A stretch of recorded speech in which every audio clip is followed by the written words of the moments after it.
Hello and welcome to another edition of the Beacon Hill Buzz.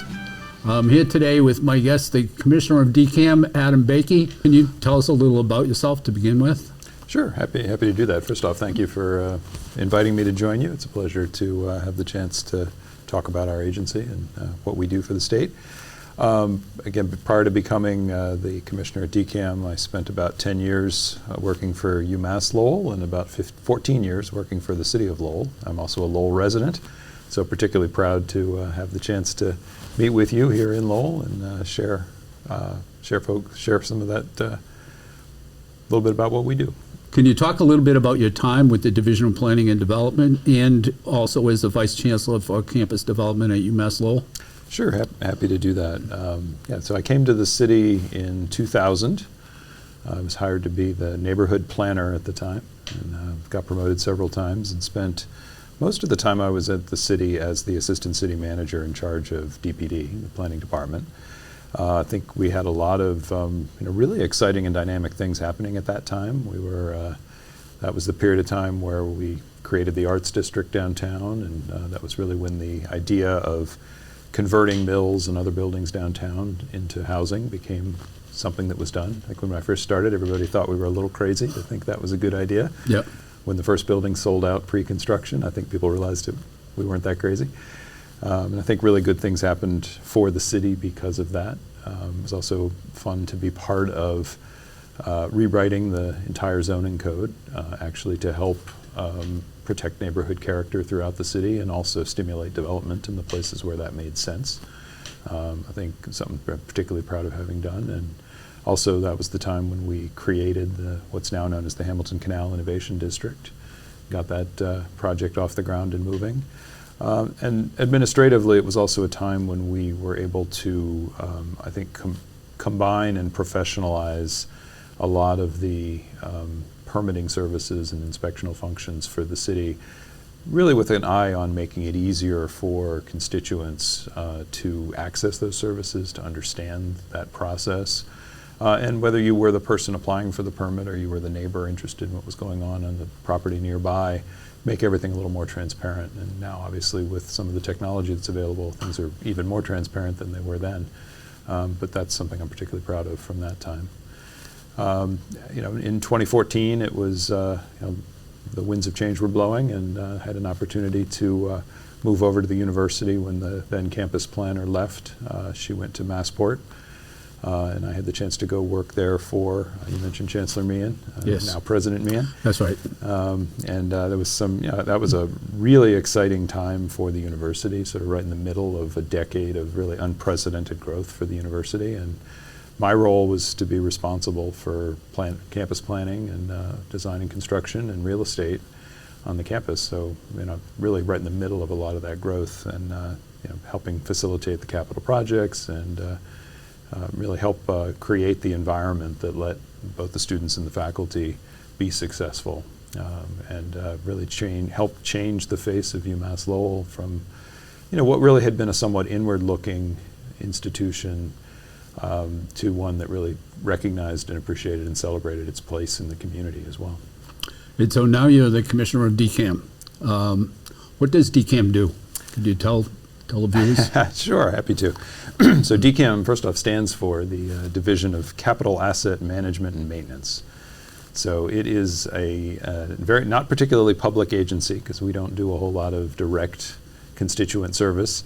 Our job really is to support the facilities that are needed by all the other agencies of state government, except we don't do transportation.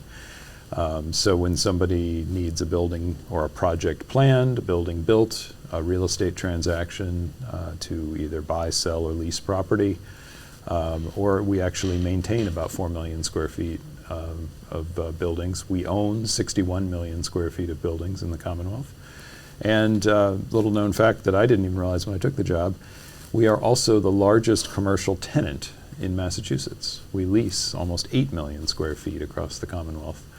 And really it's our job to help ensure that the other agencies, whether it's the trial court or higher ed institutions or the Department of Corrections, have the facilities they need and they're in a condition that allows them to function effectively. So a breakdown of the DCAMM's portfolio. Can you go into that a little bit more? Sure, yeah. Well, so I said we have about 61 million square feet. Just under half of that is higher education. So about half of that is the 5 UMass campuses. Yep. We own about half of each of those campuses. The UMass Building Authority owns the other half. And that's true here in Lowell as well. We about a quarter of the higher ed portfolio is the community colleges, including Middlesex Community College here Yep. in Lowell. And the other quarter is the state universities all across the state.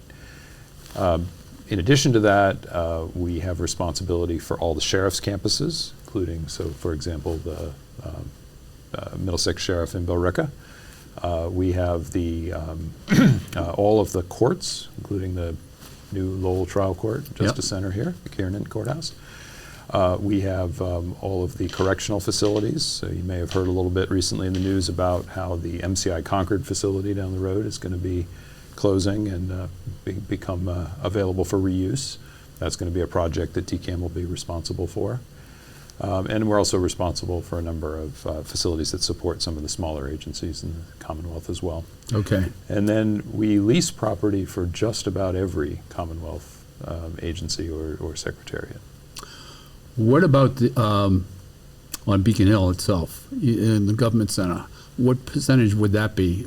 Ashburton Place and the other building and the State House itself. Do you know that offhand, or is that? Well, there's several buildings right in downtown. One, Ashburton, is one that DCAMM actively has the management responsibility for as well. We don't just own it, but we actually are the ones who maintain and operate that building. And that is the largest state government office building that we have as a Commonwealth. The State House, we actually are technically the owners of the State House as well, although the State House has a Bureau of the State House that's responsible for day-to-day operations and maintenance, which is a little bit different than one Ashburton. The other large state office buildings in the downtown, we own the Hurley and Lindemann buildings. Yep. The former Saltonstall building at 100 Cambridge used to be a state-owned building, but actually is now privately owned. It was redeveloped about 20 years ago as a public-private partnership. But the Commonwealth continues to lease a substantial portion of that building, and several state agencies are located in that building as well. DCAMM was created in response to scandals that broke out, I guess, in the 1960s and 1970s. And it was designed to professionalize state facility practices. How does that legacy impact the agency today? Absolutely. We take that extremely seriously.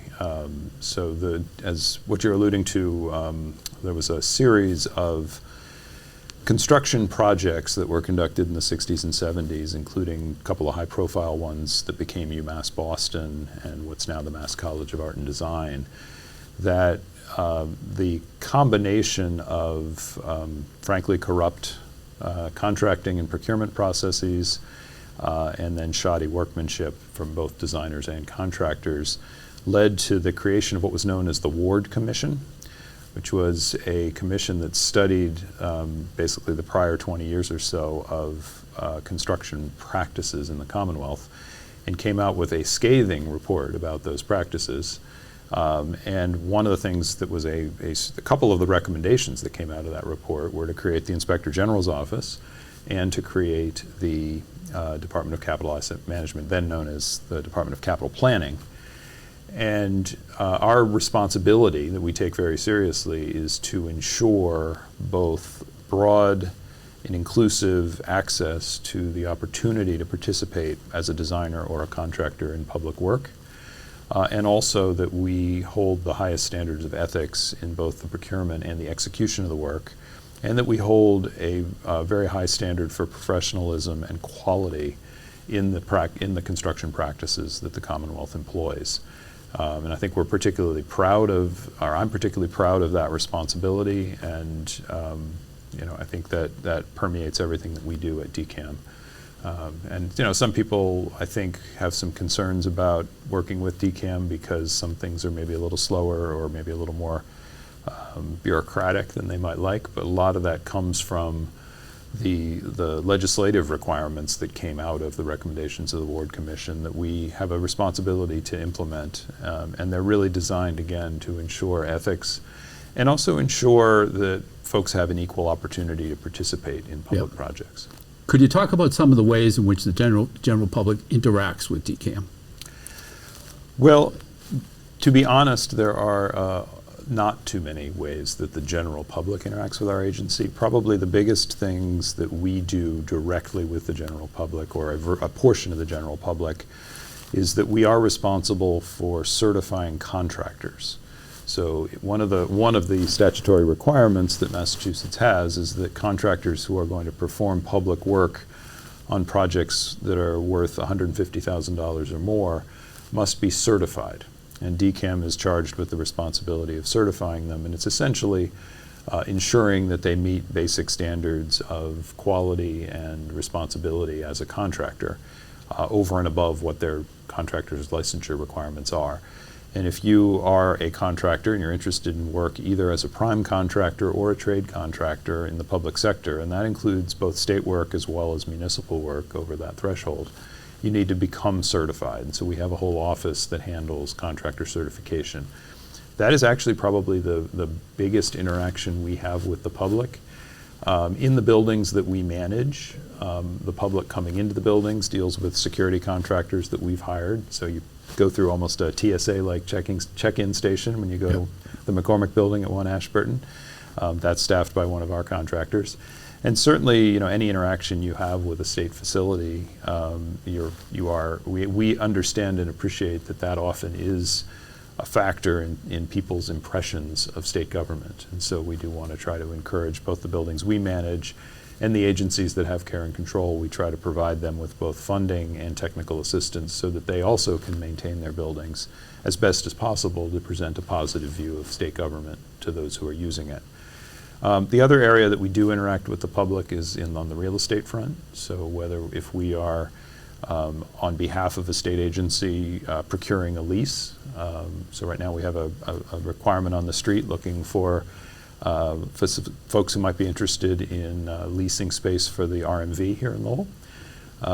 So obviously public parties would contact our leasing office or engage with our leasing office to make proposals for leases like that.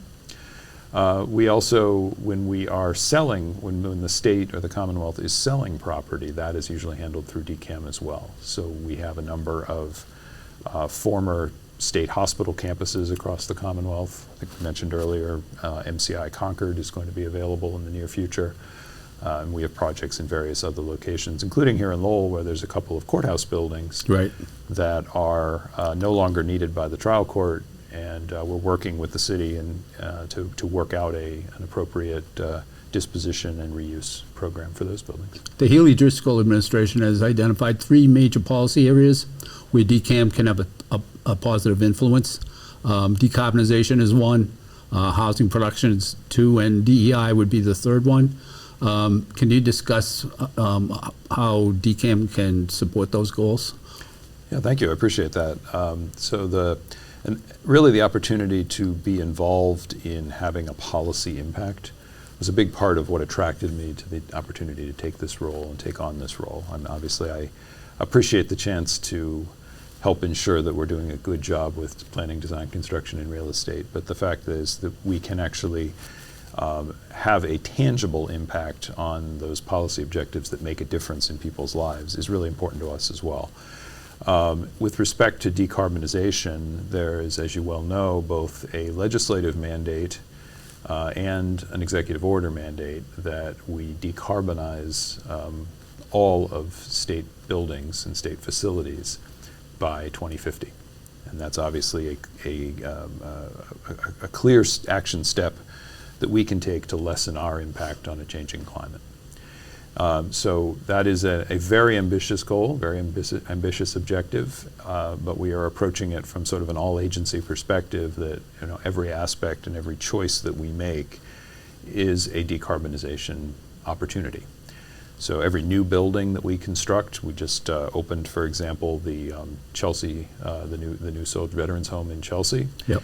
That is a completely fossil-free building.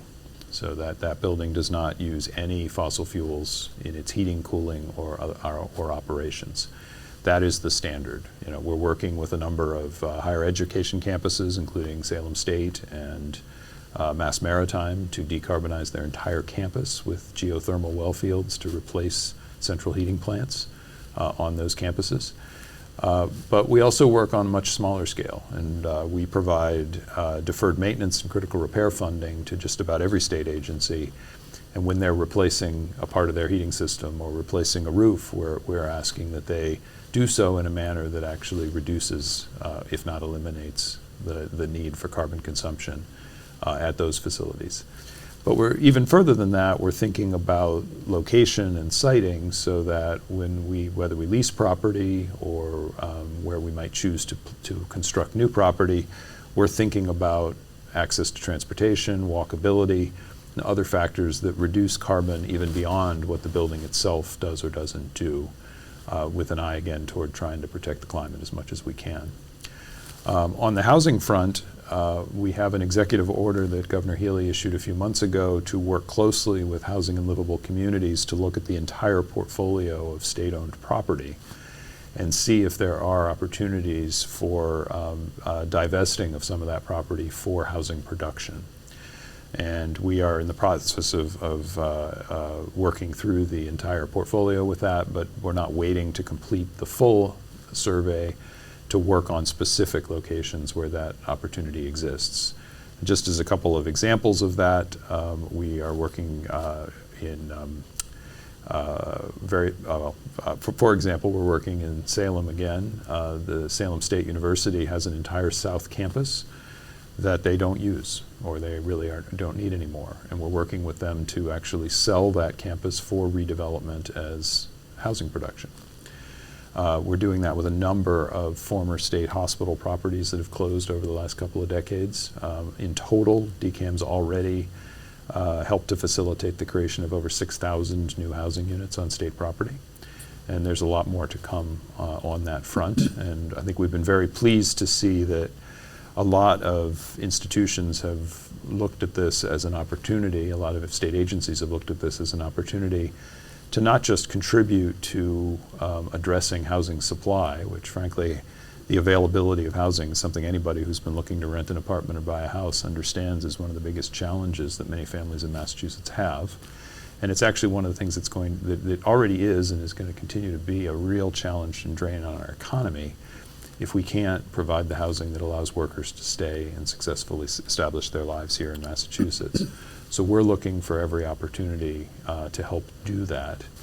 And then on the on the DEI front, this actually goes back to the answer to the question about sort of what is our responsibility coming out of the Ward Commission report.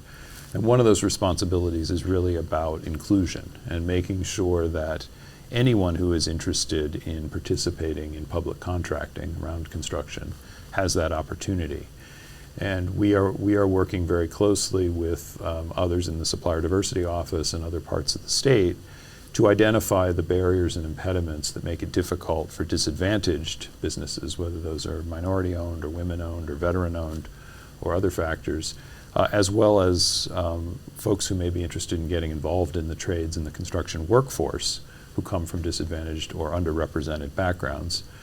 We have a whole series of programs and efforts to try to drive up their numbers and try to create opportunity for those folks on our projects and on our jobs. Electric vehicles. I think that a lot of people would like to see the Commonwealth go totally to electric vehicles and to see everybody go towards electric vehicles. However, realistically, it's probably not going to happen until it's as easy to recharge your vehicle as it is to fill up at the gas station. How has DCAMM contributed to growing the Commonwealth's electric vehicle infrastructure? Well, other than the fact that I drove here in an electric vehicle, Yeah. but Good for you. DCAMM is actually playing a significant role, although not necessarily in the way that the typical resident would, or typical citizen of the Commonwealth would experience. MassDOT is actually the agency that's taking the lead on the EV infrastructure build out for the public at large. But DCAMM is actually undertaking a $9.5 million federally funded program right now, or project right now, to implement EV charging Commonwealth-wide to support the Commonwealth's own vehicle fleet. So there's an effort that the Operational Services Division has undertaken to convert all Commonwealth vehicles where possible. There's a few types of vehicles it's not possible yet, but where possible, to EVs. And in order to ensure they have the same challenge, state agencies have the same challenge that general citizens have with not necessarily having access to charging infrastructure. So we are working, we've identified over 150 locations around the Commonwealth at state-owned properties where we are in the process of working with the utility companies and working with contractors to install EV charging facilities at various levels Commonwealth-wide to support the Commonwealth's own fleet of vehicles.